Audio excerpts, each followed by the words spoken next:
Assalamualaikum warahmatullahi wabarakatuh.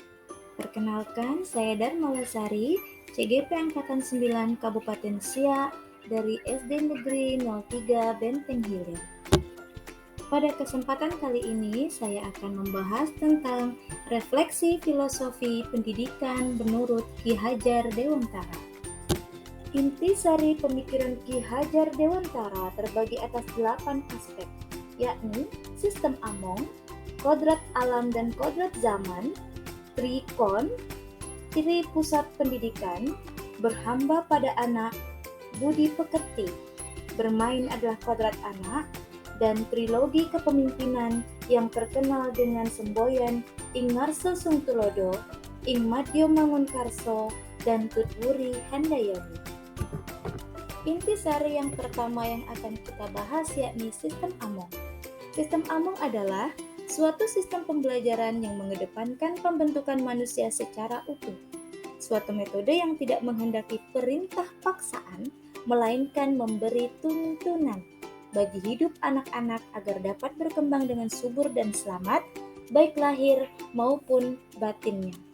Sistem Among sendiri bertujuan untuk membangun hubungan emosional yang kuat antara guru, siswa, dan orang tua untuk menciptakan lingkungan pendidikan yang optimal. Intisari yang pertama yang akan kita bahas yakni sistem Among. Pemikiran Ki Hajar Dewantara yang kedua yakni kodrat alam dan kodrat zaman, di mana kodrat alam adalah sifat alami manusia yang harus dikembangkan, seperti sifat kejujuran, ketulusan, tanggung jawab, dan lain-lainnya. Sedangkan kodrat zaman adalah keadaan dan tantangan yang dihadapi oleh manusia pada zaman tertentu. Adapun pemikiran Ki Hajar Dewantara selanjutnya yakni asas Trikon. Trikon sendiri terdiri dari 3 aspek, yaitu kontinu, konvergen, dan konsentris. Di mana kontinu itu berarti pendidikan yang harus dilaksanakan secara berkesinambungan, dilakukan terus-menerus dengan membuat perencanaan yang baik. Konvergen berarti pendidikan yang dilakukan bisa mengambil dari berbagai sumber di luar negeri, namun harus disesuaikan dengan kebutuhan yang kita miliki. Sedangkan konsentris berarti pendidikan yang dilakukan tidak lepas dari kepribadian bangsa kita sendiri.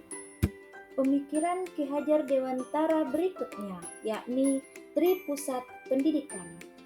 Dalam kehidupan anak, ada 3 tempat penting yang menjadi pusat pendidikan bagi mereka, yaitu alam keluarga, alam perguruan atau sekolah, dan alam pergerakan pemuda atau di masyarakat.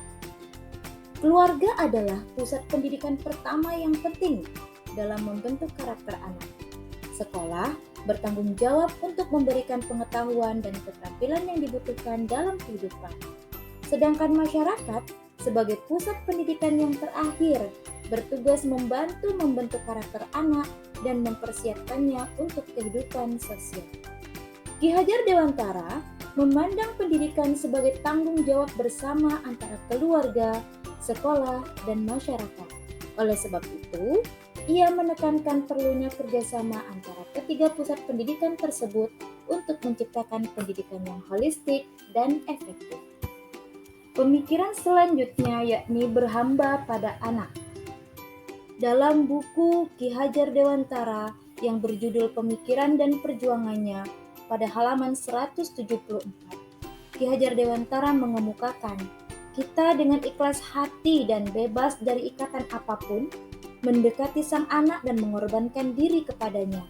Jangan si murid untuk si guru, tetapi si guru untuk si murid. Istilah berhamba mungkin terdengar aneh ketika digunakan konteks pendidikan. Namun pada intinya, Ki Hajar Dewantara berbicara tentang pentingnya fokus pada kebutuhan dan kepentingan anak dalam proses pendidikan. Seorang anak atau murid harus menjadi pusat perhatian dalam pendidikan.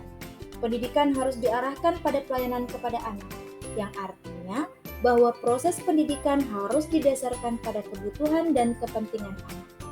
Hal ini sejalan dengan pandangan bahwa setiap anak adalah individu yang unik dan berhak mendapatkan pendidikan yang sesuai dengan kebutuhan dan bakatnya masing-masing.